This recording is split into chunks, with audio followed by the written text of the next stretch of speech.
Bapak, kami mengucap syukur. Betul Tuhan, kalau kami menyempatkan waktu untuk merenungkan, sesungguhnya begitu banyak kebaikan Tuhan yang bisa kami rasakan, yang kami nikmati, kami jalani. Bahkan tidak ada satupun detik-detik kehidupan kami yang bisa kami lewati kalau bukan karena kebaikan-Mu Tuhan. Hari ini Tuhan kami datang membawa syukur, membawa cinta kami kepadamu. Karena kami menyadari Engkau lebih dulu mencintai kami. Bahkan pada saat kami jauh daripadamu. Engkau lebih dulu mencintai kami. Sekalipun kami melakukan segala hal yang menyakiti hati-Mu Tuhan. Karena itu sungguh layak Tuhan kalau hari ini kami mempersembahkan hati yang terbaik. Keberadaan hidup kami yang terbaik. Sebab kami tahu hanya Engkau sumber kehidupan buat kami. Kami buka hati, pikiran, jiwa, roh kami. Berbicaralah Tuhan. Sebab firman-Mu adalah air kehidupan. Sebab firman-Mu adalah roti yang memberi kami kehidupan Tuhan. Izinkan kami Tuhan menikmati kekuatan yang baru.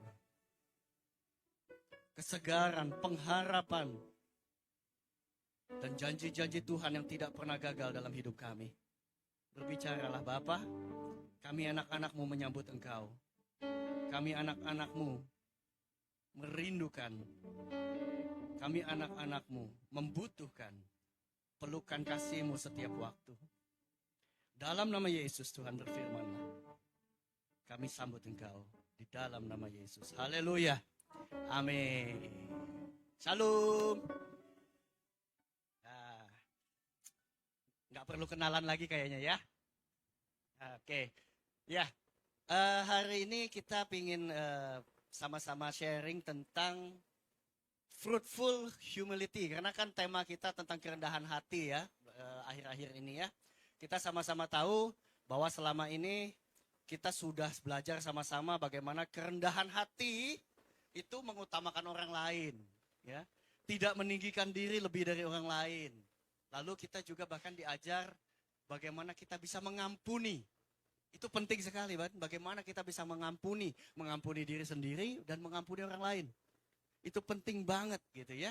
Bahwa kerendahan hati itu adalah sesuatu yang sangat menjadi dasar untuk kita bisa bertumbuh dalam Tuhan. Nah, masalahnya itu kan masalah hati nih. Seringkali kita bilang, "Wah, saya rendah hati." Tetapi tuluskah kita? Kadang-kadang jangankan orang lain lah, kita sendiri juga sering bertanya-tanya dalam hati kita. Benar nggak sih? Ya, saya sudah rendah hati. Karena kerendahan hati kan tidak semudah kita ngomong, apalah saya ini, gitu ya. Saya ini cuma sebutir kacang di dalam es podeng, gitu ya. Atau, aduh saya ini apa sih? Saya cuma seiris lengkuas di dalam panci rendang, gitu ya. Tapi ngomong-ngomong, itu ngeselin sih. Kalau kita ngambil itu ya rendang ya, wah ini kayaknya potongannya gede gitu ya. Begitu kita gigit lengkuas itu ngeselin sih ya Bapak Ibu ya. Tapi kerendahan hati kan nggak cuma kata-kata kayak begitu. Seringkali kita nggak paham bahwa sebetulnya kita pingin rendah hati. Kita pingin mengampuni. Di mulut kita sudah bisa kerjakan. Di depan orang kita sudah bisa lakukan. Tapi waktu kita sendiri, waktu kita kembali mau tidur, kepikiran lagi. Lalu hati kita mulai kesel lagi. Dan kita mulai bertanya-tanya lagi. Bener gak ya saya udah ngampunin? Bener gak ya saya udah rendah hati? Ya. Ini saya rasa kegalauan kita bersama lah. Semua orang, karena ini bicara masalah hati, gak gampang untuk mengukur hati gitu ya. Karena di dalamnya seringkali tanpa kita sadarin, ada kesombongan yang tersembunyi yang kita nggak tahu. Yang seringkali harus kita koreksi diri sendiri, harus kita periksa terus bahwa ada yang namanya kita ketemu orang-orang yang namanya humble bragging ya, jadi kayak rendahin diri, ninggiin mutu gitu ya. Itu banyak tuh, ya. Kadang-kadang kan kita ketemu ya kayak di Saya pernah dengar dari salah satu gereja yang jaraknya kira-kira 2-3 jam dari Jakarta, gereja yang tidak terlalu besar juga. Seorang kesaksian gitu ya, ibu-ibu kesaksian. Aduh, saya memuji Tuhan, Tuhan baik sekali, luar biasa loh Tuhan, katanya. Akhirnya bulan kemarin saya, suami dan anak-anak jalan-jalan ke luar negeri katanya. Wah, itu saya sudah rindukan sekian lama gitu ya. Wah, Tuhan kita luar biasa gitu. Tapi yang kita tanyakan bahwa liburannya, oh kamu liburan itu kenapa? Ada apakah satu usaha untuk rekonsiliasi keluarga kah? Atau kamu ada satu tugas panggilan yang kamu rasakan? Enggak, saya pengen liburan. Karena di situ saya tahu kota itu punya tas-tas yang bagus. Gitu ya. Dan karena liburan itu Tuhan kasih kita liburan luar biasa. Dia nggak tahu bahwa karena desakannya itu suaminya punya banyak hutang. Saya nggak yakin itu kerendahan hati. Tapi dia mau nunjukin ke yang lain, saya keluar negeri loh. Ya. Atau ibu-ibu lagi apa? Lagi satu arisan ya, dia cerita, aduh Jeng, sekarang ini susah loh Jeng, kita mesti sederhana. Aduh, makanan aja saya kurang-kurangin. Biasa saya beli daging 5 kilo loh Jeng, sekarang cuma 2 kilo. Aduh capek deh, kita mesti hemat sana, hemat sini. Dia begini tahu nggak kenapa? Gelangnya berentet dari sini sampai sini nih. Jadi dia mesti begini terus gitu kan. Jalannya aja mungkin miring begini nih. Karena gelangnya berat. Banyak orang yang merendahkan diri ninggin mutu. Jadi, dan apa ya, kadang-kadang kita juga terjebak. Memang kita tahu namanya merendahkan hati itu tidak menganggap kita lebih penting, lebih hebat dari orang lain. Ya. Lalu dan kita juga seringkali pakai kerendahan hati untuk alasan. Alasan apa? Kalau Pak Gembala minta kita pelayanan, itu paling sering tuh. Saya ini apa, belum mampu lah saya. Nantilah tunggu masalah saya selesai. Nantilah tunggu saya udah bisa. Nantilah kalau saya udah lebih percaya diri. Nah, diem-diem, ya, Bapak Ibu, teman-teman, itu bukan kerendahan hati. Diem-diem itu adalah kesombongan tersembunyi. Kenapa? Kamu bilang, nanti deh kalau saya udah mampu, saya baru mau pelayanan. Saya mau tanya, siapa yang kasih kita kemampuan? Apakah kita betul-betul bisa mampu dengan kekuatan sendiri? Kepintaran kita apakah cukup? Jadi kadang-kadang kita berasa, saya rendah hati, nggak mampu, saya nanti aja lah Pak Gembala ya, nanti ya Pak. Nanti kalau saya udah les musik, nanti saya kalau udah ambil kelas Bible study, nanti baru saya mau pelayanan Pak. Tapi dari tahun kemarin sampai tahun sekarang, sampai tahun jebot nanti dia nggak ambil tuh kelas. Jadi judulnya adalah Pak Gembala saya nggak mau pelayanan gitu ya. Jadi teman-teman Bapak Ibu kita mau belajar satu hal bahwa kerendahan hati itu bicara hati. Makanya seringkali kesombongan itu tidak kita sadarin. Jadi gimana dong?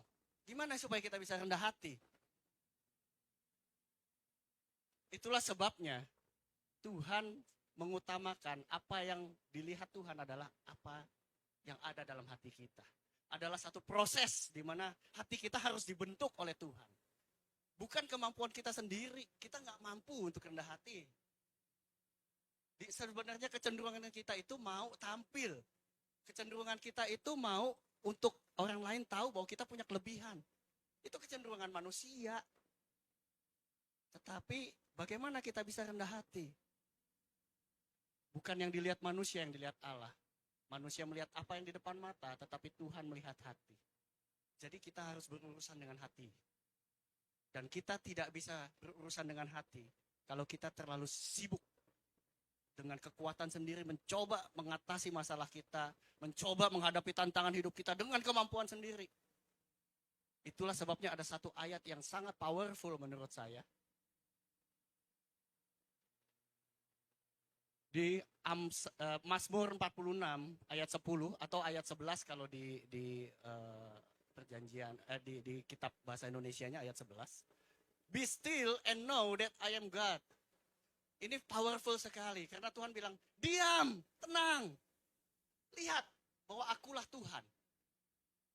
Seringkali kita terlalu panik, terlalu mencoba dengan segala upaya kita lupa untuk rendah hati itu kita mulai dari kerendahan hati di hadapan Tuhan. Mengakui bahwa kita ini nggak mampu. Jangankan kita rendah hati dengan orang lain. Kita harus mulai rendah hati dengan Tuhan dulu. Tuhan yang punya segala sesuatu, Tuhan yang menciptakan segala sesuatu, Tuhan yang punya kuasa. Kita aja sering nyombong sama Tuhan. Be still and know that I am God. Tuhan bilang tenang, diam. Lihat, aku ini Tuhan. Saya pikir ini ayat powerful sekali. Untuk kita menyadari, untuk kita memulai suatu kerendahan hati. Bahwa kita tahu, He is God. Dia itu yang Tuhan. Dia itu yang atur segalanya. Dia itu yang punya masa depan. Dia itu yang punya kemenangan. Dan be still, berdiam dan tenang, itu bukan sesuatu yang pasif, teman-teman. Bukan sesuatu yang pasif. Oh ya udah deh kalau gitu gue diam-diam aja dah, doa biar Tuhan yang kasih, biar Tuhan yang jadiin. Bukan. Ini di dalam bahasa aslinya gitu ya. Ada sebenarnya kata-kata hiru itu sama seperti verbalnya rafa. Yang artinya selain diam, let go. Relakan, lepaskan. Atau be weak. Sadarilah bahwa kita terbatas. Tetapi bukan artinya kita diam. Bukan artinya kita nggak melakukan apa-apa. Humility, kerendahan hati adalah sesuatu yang luar biasa sebetulnya yang Tuhan kasih. Karena tanpa kerendahan hati tidak ada buah-buah roh yang lain. Kelemah lembutan, penguasaan diri, kesabaran. Semua juga saya percaya itu semua mengandung unsur kerendahan hati.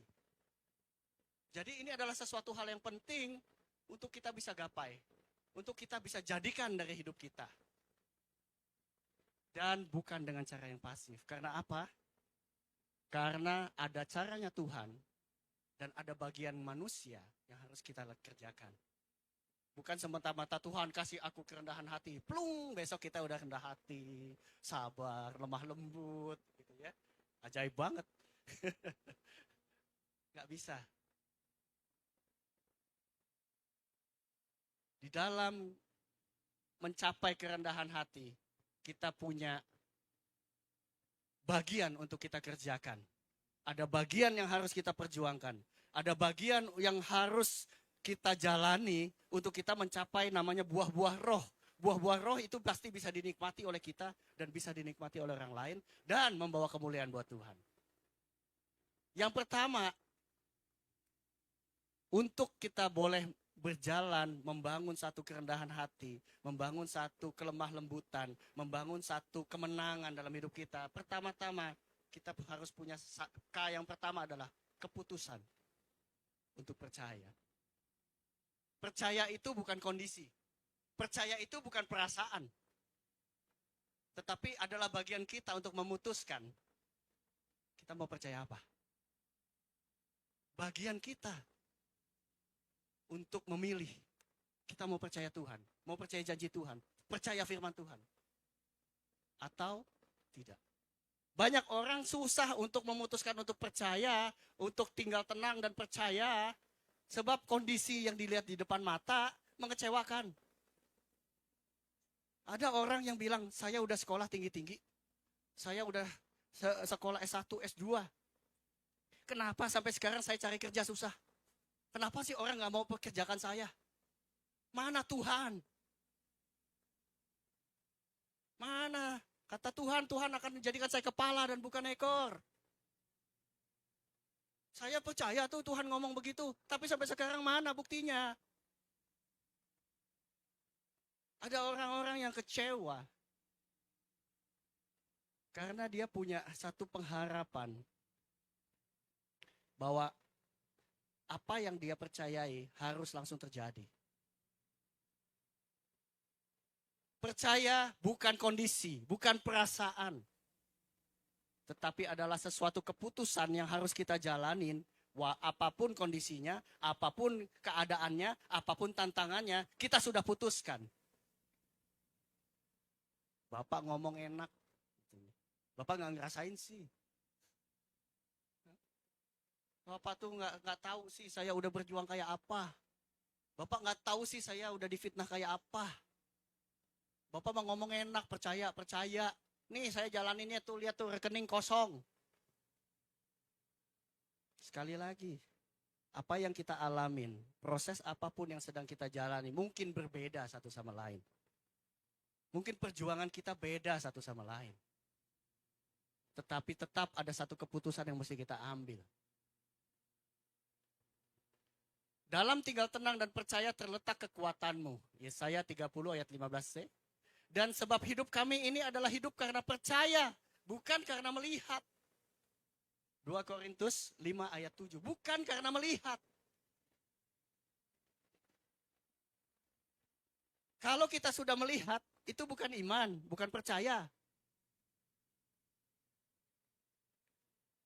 Apa yang kita perjuangkan berbeda satu sama lain, Bapak Ibu. Tapi kita harus berjuang. Karena kerendahan hati itu betul-betul adalah satu kunci yang Tuhan kasih untuk kita bisa berserah sama Tuhan, berjalan sama Tuhan, melihat jawaban-jawaban itu walaupun tidak terjadi depan mata, seperti Yusuf yang sudah dijanjikan Tuhan untuk menjadi seorang pemimpin. Tetapi yang di depan matanya adalah dia dijual, dia difitnah, dia dikucilkan, dia dipenjara. Di depan matanya Yusuf, semuanya terbalik dari apa yang dia percayai. Tetapi dia memilih untuk tetap percaya. Karena percaya adalah bagaimana kita melihat siapa Tuhan kita. Bukan apa kita.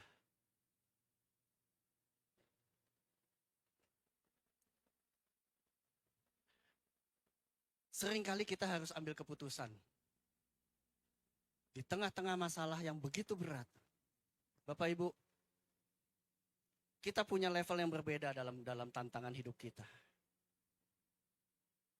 Waktu saya merasakan bagaimana Tuhan waktu itu membuat saya bersemangat karena ada satu kondisi di mana kami divonis bahwa istri tidak akan bisa punya anak karena pengobatan yang salah.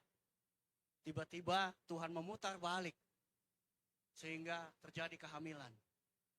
Wow. Tuhan, aku percaya ini mujizat. Ini mujizat Tuhan. Apa kata dokter ternyata tidak terjadi. Ini mujizat Tuhan.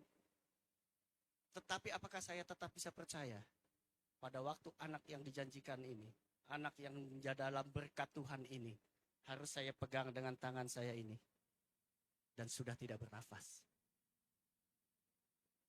Apakah saya harus percaya bahwa anak yang dikatakan mujizat ini pada waktu saya gendong di tangan saya dengan sebelah tangan seperti ini, putri yang kami nanti-nantikan,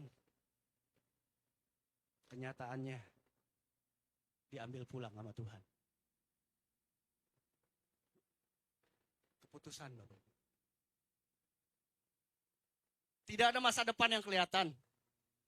Bahkan berkat yang katanya mujizat ternyata diambil kembali. Apa yang harus kami percayai?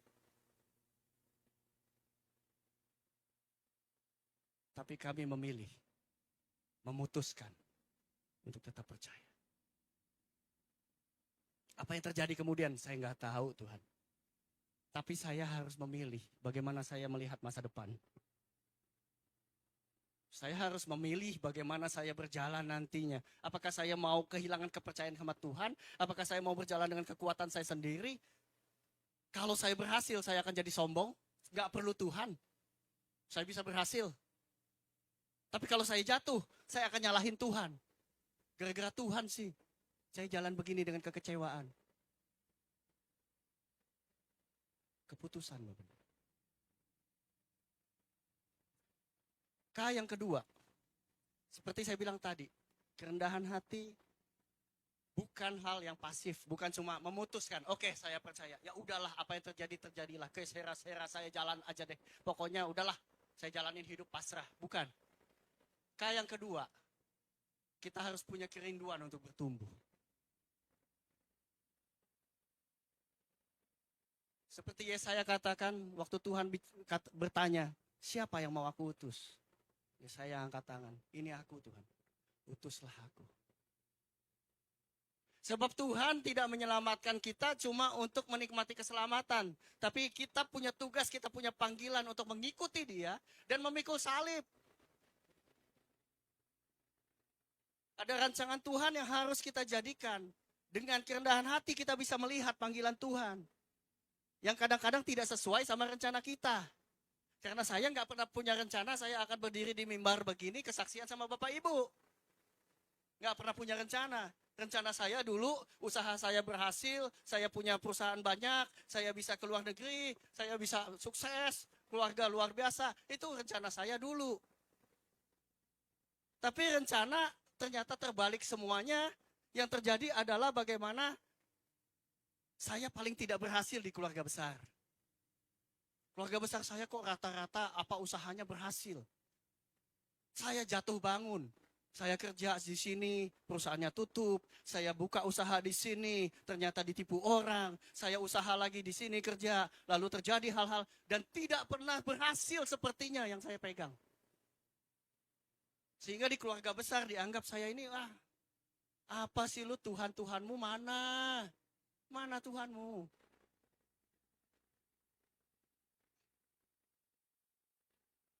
Tapi saya punya kerinduan karena saya percaya pada janji Tuhan.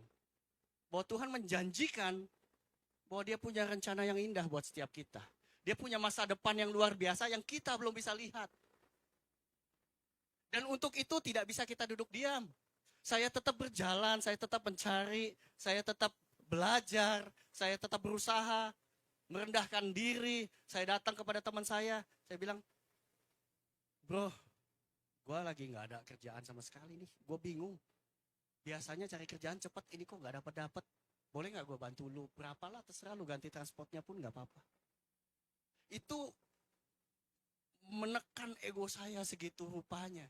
Karena dulu saya cukup bangga bahwa saya cukup pinter, bahwa saya cukup bisa kok kerja.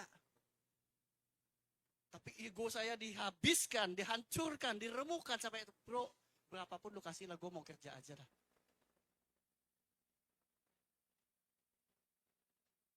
Tapi kita punya kerinduan, kita mau belajar, kita mau bertumbuh. Apapun yang ada di tangan kita, kerjakan sebaik-baiknya.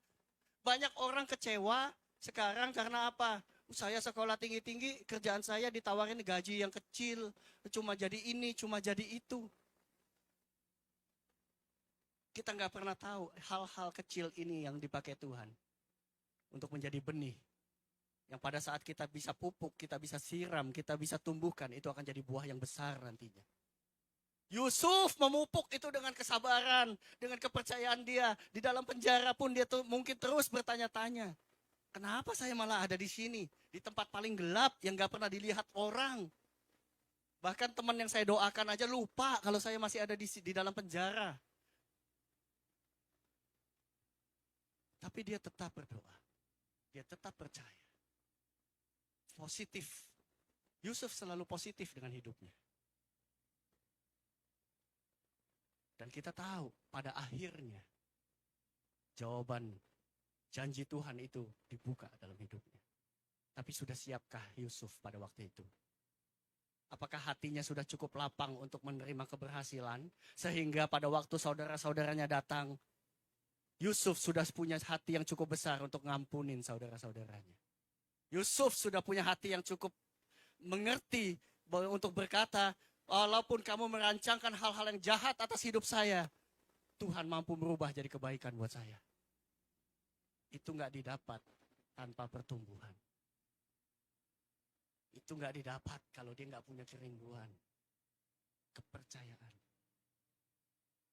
dan hasilnya kerendahan hati. Seorang pemimpin, Perdana Menterinya Firaun, yang dengan sekali suruh aja bisa mengerjakan segala hal. Dia punya hati untuk mengampuni, untuk mengasihi dan memberkati orang-orang yang menyakitin dia. Saya lihat itu sebagai kerendahan hati, kelapangan hatinya untuk menerima apapun proses Tuhan dalam hidupnya.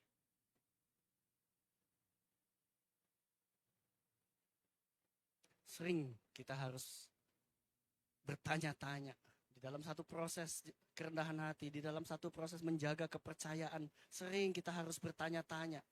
Dan kadang-kadang kita beralasan, saya nggak mau, malu Pak kesaksian, nanti dibilang sombong. Bedakan kesaksian dengan kesombongan. Sebab Tuhan sendiri berkata, kita menghancurkan pekerjaan iblis dengan kesaksian dan darah Kristus. Kesaksian bukan untuk meninggikan hebatnya kita, bukan. Saya tidak bangga dengan apa yang saya saksikan kepada diri saya. Saya tahu di dalam proses-proses itu saya jatuh bangun. Saya tahu di dalam proses-proses itu di mana waktu saya menghadapi orang yang sakit ini, saya bilang tenang, sabar, kita pasti bisa. Kamu pasti sembuh, kamu pasti menang. Tapi pada waktu saya sendirian masuk di kamar, saya menangis karena saya tahu pengharapannya sangat kecil. Waktu kita pegang tangannya, yang sudah tinggal tulang dan kulit, kita bilang tenang, kita pasti bisa.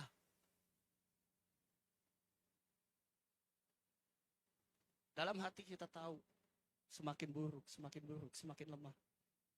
Dan kita menangis, kita tanya, Tuhan mana? Itu proses. Nggak ada sesuatu yang bisa kita banggakan. Semuanya karena Tuhan izinkan kita semakin bertumbuh. Teman-teman, kadang-kadang kemampuan kita justru yang menjadi penghambat kita untuk lebih maju.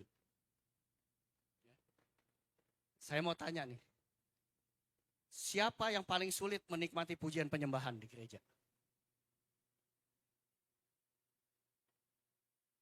Kalau menurut analisa saya, yang paling sulit untuk bisa menikmati secara penuh pujian penyembahan itu adalah orang-orang yang punya skill, musisi.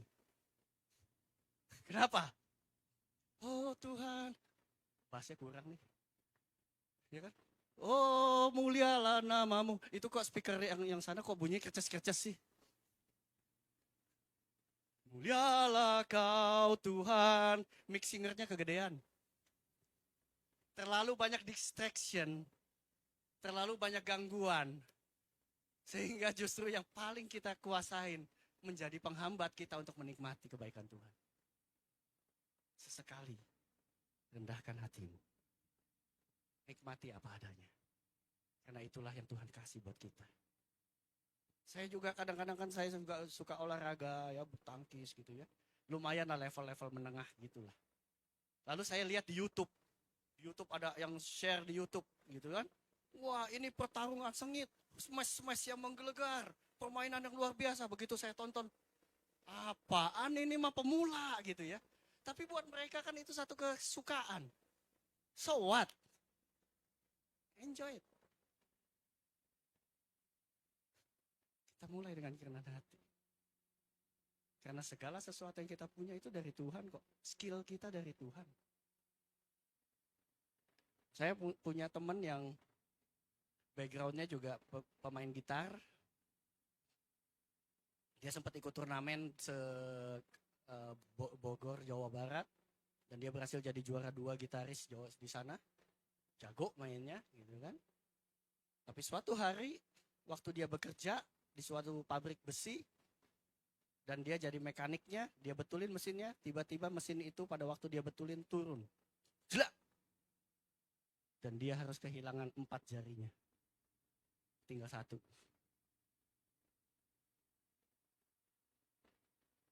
Sempat dia bertanya, kenapa Tuhan begitu? Kenapa Tuhan jahat? Saya kan pelayanan.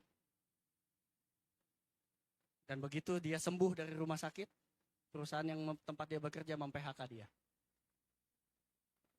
Dia datang ke Jakarta dengan modal Rp15.000. Tidak ada tempat tinggal. Apa yang harus dia kerjakan, dia bilang. Dia duduk, dia berpikir, Tuhan kasih saya skill untuk main gitar. Satu-satunya yang saat ini saya punya adalah gitar. Dan dia mencoba memutar gitarnya. Tadinya main kiri, sekarang main kanan. Setelah latihan 1-2 jam kayaknya cukup bisa, dia naik ke atas bus. Dan dia ngamen di bus. Kalideres sampai Sleeping. Dan dari hasil ngamen dia hari itu, terkumpul uang yang cukup untuk bayar kontrakan untuk dia bisa tinggal. Dari situ dia mulai membangun. Tetapi waktu itu adalah satu hal yang besar, dia memutuskan. Hal yang kedua setelah saya berhasil dapat duit untuk tempat tinggal. Hal kedua yang harus saya cari, di mana saya bisa ketemu Tuhan. Gereja mana yang saya bisa datang. Dan waktu itu dia datang, dia ketemu. Dan akhirnya ikut di dalam komsel kami. Kami melihat kerinduan dia untuk bertumbuh. Sambil dia ngamen, dia kerja di toko buku di mall sana, di Grogol. Jadi pulang paginya dia ngamen, dapat duit. Kerja, dapat duit juga. Pulang dapat duit juga. Luar biasa kan? Perjuangannya saya tahu. Dia coba bangun hidupnya dengan ngambil spare part di sana, di kota. Untuk dia jual ke daerah-daerah Tangerang dan sekitarnya. Naik motor dengan tangan yang cuma ada satu jari. Bawa spare part yang segitu berat di belakang motornya. Berkali-kali dia datang ke rumah saya. Kuyup, basah. Kenapa lu? Jatuh kok.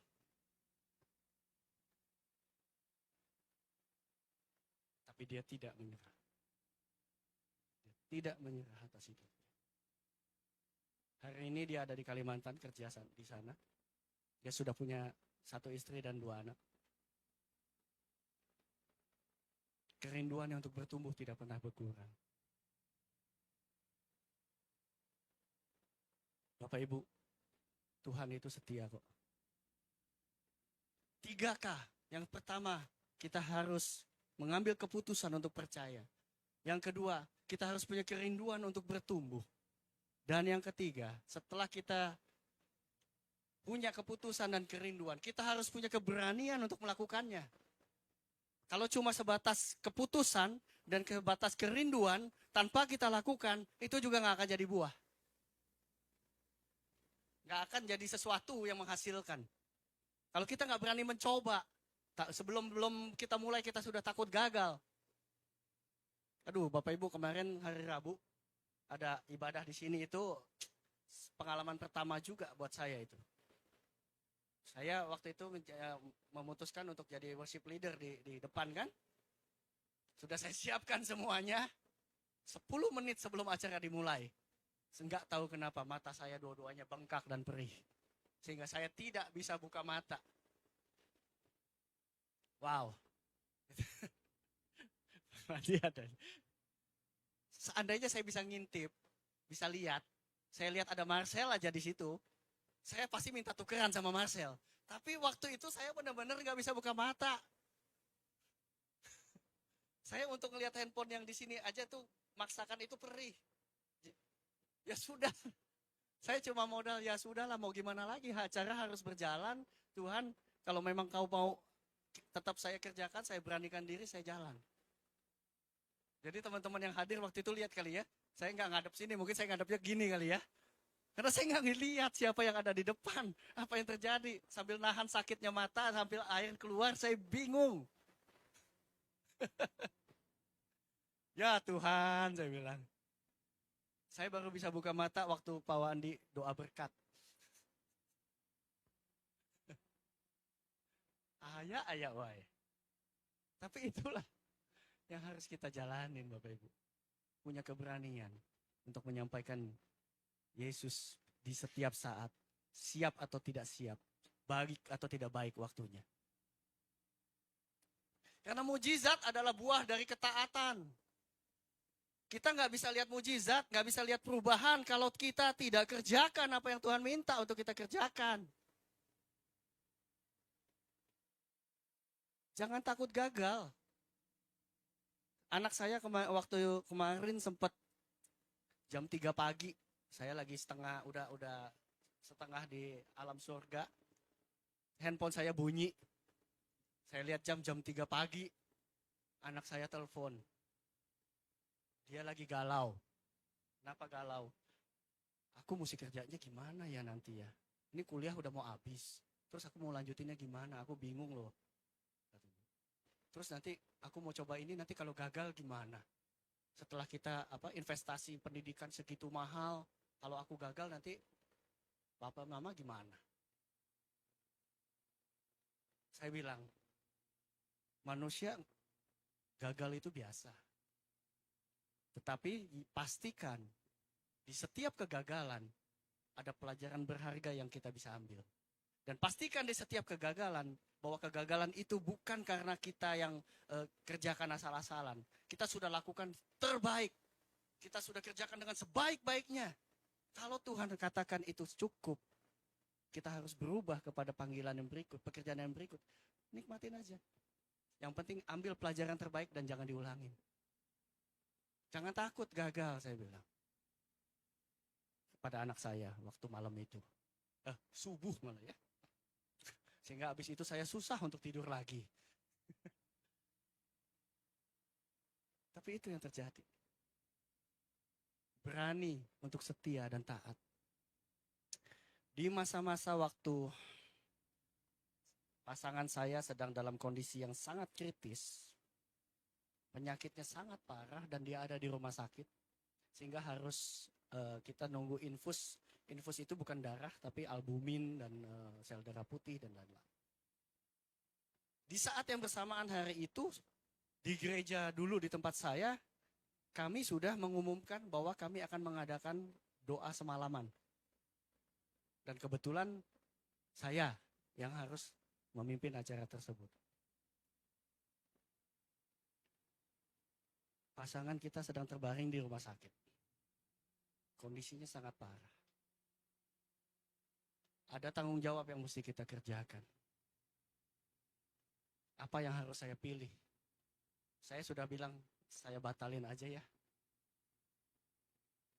Tapi waktu itu, ada keputusan untuk percaya. Ada kerinduan untuk bertumbuh dan ada keberanian untuk taat. Pasangan saya bilang, jangan. Kamu sudah janji sama Tuhan.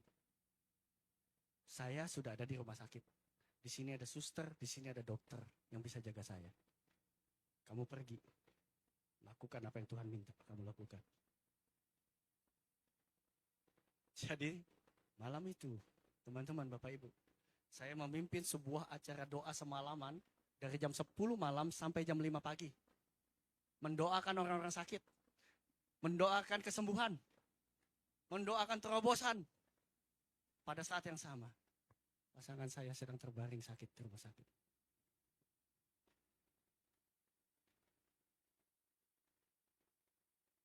Tidak mudah Bapak Ibu. Teman-teman, nggak mudah. Tantangan itu kadang-kadang nggak masuk akal. Balik kepada keputusan untuk percaya. Kembali kepada kerinduan untuk bisa bertumbuh. Melihat rencana Tuhan terjadi atas hidup kita. Dan lakukan.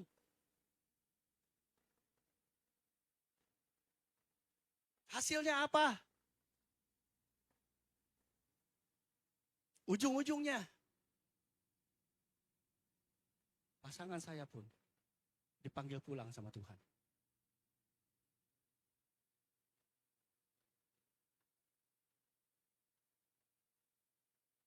Saya sudah pernah saksikan dulu. Tapi dia dipanggil Tuhan dengan kehormatan dari Tuhan. Sehingga yang saya dapat bukan luka, bukan kekecewaan. Saya bisa bilang, Tuhan terima kasih. Tuhan terima kasih Tuhan.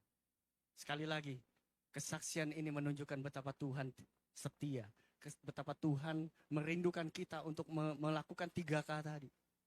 Bahwa ujung-ujungnya adalah Tuhan mau memberkati kita. Ujung-ujungnya Tuhan mau membangun hidup kita lebih lagi. Ujung-ujungnya Tuhan mau kita dipersiapkan untuk menjadi seperti Yusuf yang menyelamatkan satu bangsa. Kalau saya ada sekarang, pekerjaan yang baik, keluarga yang sudah diberikan lebih baik lagi oleh Tuhan. Saya tidak pernah lupa apa yang menjadi dasar keberhasilan saya hari ini.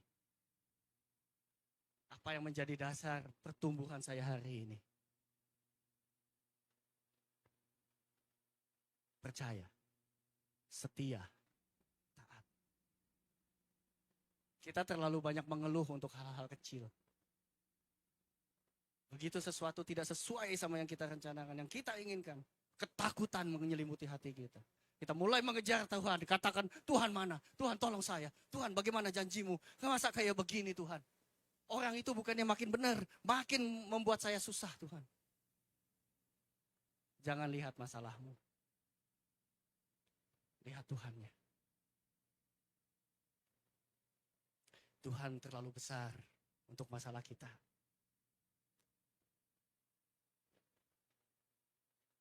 Karena itulah 1 Petrus 5 ayat 6 sampai 7. Bagaimana kita bisa rendah hati terhadap satu sama lain? Kita harus rendahkan dirimu di bawah tangan Tuhan yang kuat. Cuma karena pertolongan Tuhan, kita akan mampu. Supaya kamu ditinggikannya pada waktunya. Serahkan segala kekhawatiranmu kepadanya. Sebab Ia yang memelihara kamu.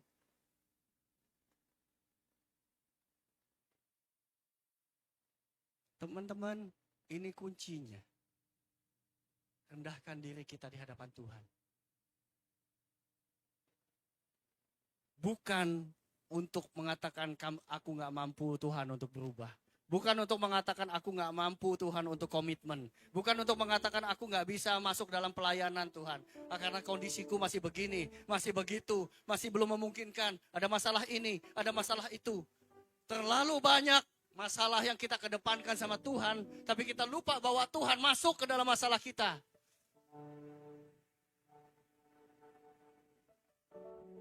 Kerendahan hati tidak bisa lepas dari buah-buah roh. Dan itu cuma bisa didapat dengan keputusan untuk percaya, kerinduan untuk bertumbuh, dan keberanian untuk taat. Kita tutup mata kita sejenak. Jesus.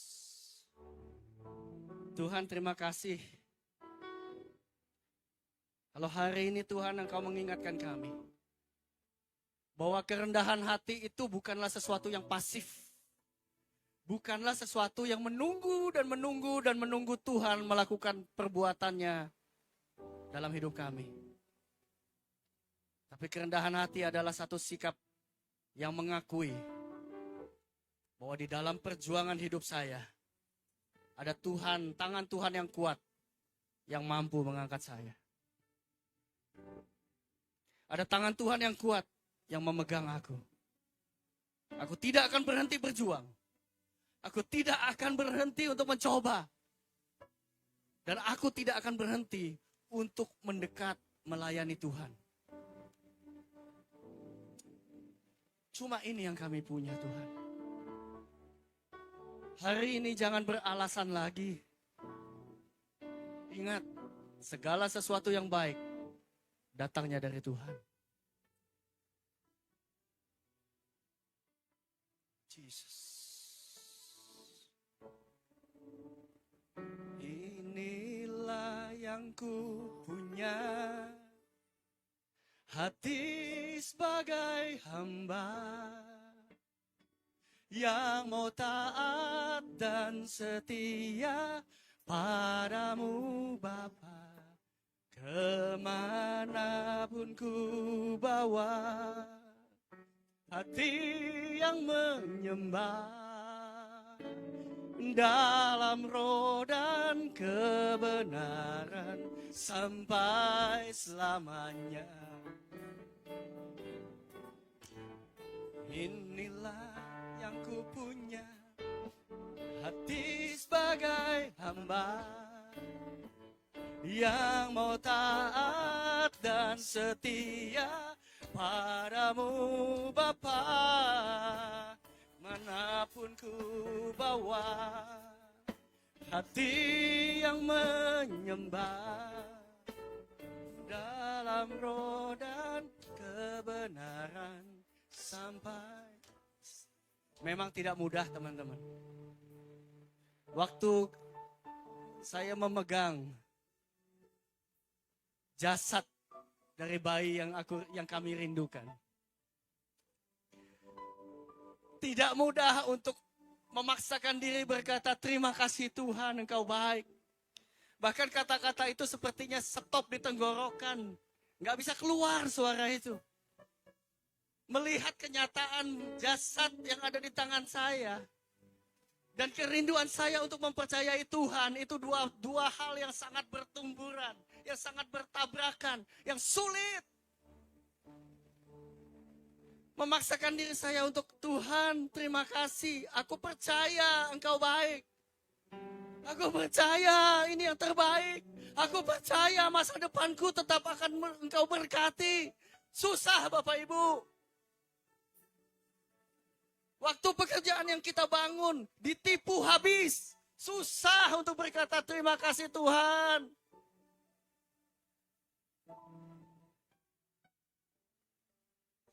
Bahkan waktu kita di dalam posisi yang baik, di dalam posisi yang bagus, di dalam satu posisi yang di atas dari yang lain. Ada tantangannya sendiri untuk berkata, Tuhan, ini semua karena Engkau. Ini semua karena Engkau. Ini semua milik-Mu. Tapi hari ini, tetapkan hatimu. Keputusan untuk percaya.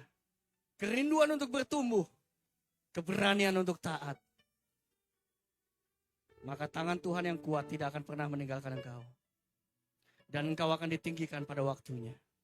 Serahkan segala kekhawatiranmu kepadanya. Sebab Tuhan akan memelihara engkau. Segala hormat, pujian, kemuliaan hanya di dalam nama Yesus. Inilah yang ku punya sebagai hamba yang mau taat dan setia padamu kemanapun ku bawa, yang menyembah roda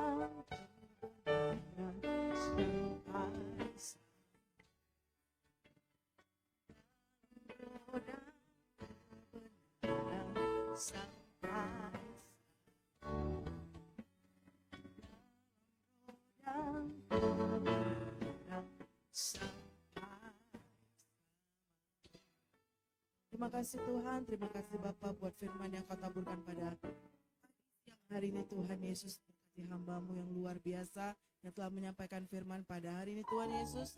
Lebih lagi Bapa, semua kerinduannya Tuhan, semua apa yang dicita-citakannya Tuhan Yesus, apapun yang didoakannya Tuhan Yesus, Engkau memberkatinya lebih lagi Bapa. Terpuji termulialah nama Bapa, biarlah firman Tuhan yang kau taburkan pada hari ini tumbuh di tanah yang subur, supaya kami menjadi umat-umat-Mu yang bertumbuh di dalam nama Tuhan Yesus. Terpuji termulialah nama-Mu, di dalam nama Yesus kami berdoa dan mengucap syukur. Haleluya. Amin.